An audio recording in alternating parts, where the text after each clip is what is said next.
Everybody to the second of the Sexualities in the Tents event. I'm going to begin with thank yous as usual. Thank you to Colin and Kaizo, to the board members of the IRN, Vidya, Angelique, Rosamund, to IGDS, particularly Gabrielle Hussein, to Crystal, who has been tremendous, to Catherine in her absence, who's also been tremendous, and is probably being tremendous somewhere else at this very moment, I suspect.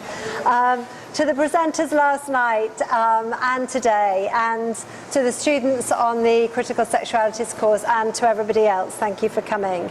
So as I said, this workshop today is one of 3 events around the theme of sexualities in the tent, which are all sponsored by the Arts and Humanities Research Council in the UK and organised collectively between Kaizo, the IRN and IGDS.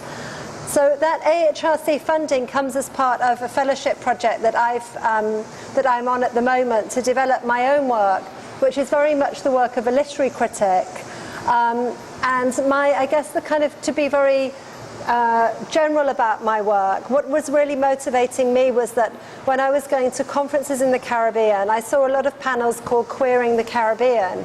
And I kind of thought, well, that's interesting because it seems to me we need to Caribbeanize the idea of the queer. So the kind of project, my fellowship project, was trying to work out how literature has a role to play in that. And obviously, very many of the people here today are already way ahead in their thinking of that. So it's really my privilege to be able to listen into those conversations.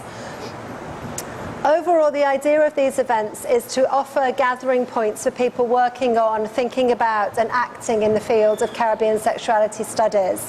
All of those of us who are committed to this field already know that because the work matters in a particular kind of way, it provokes and necessitates a crossing over of the boundaries between theory and activism, between intellectual and cultural innovation, between thinking and doing.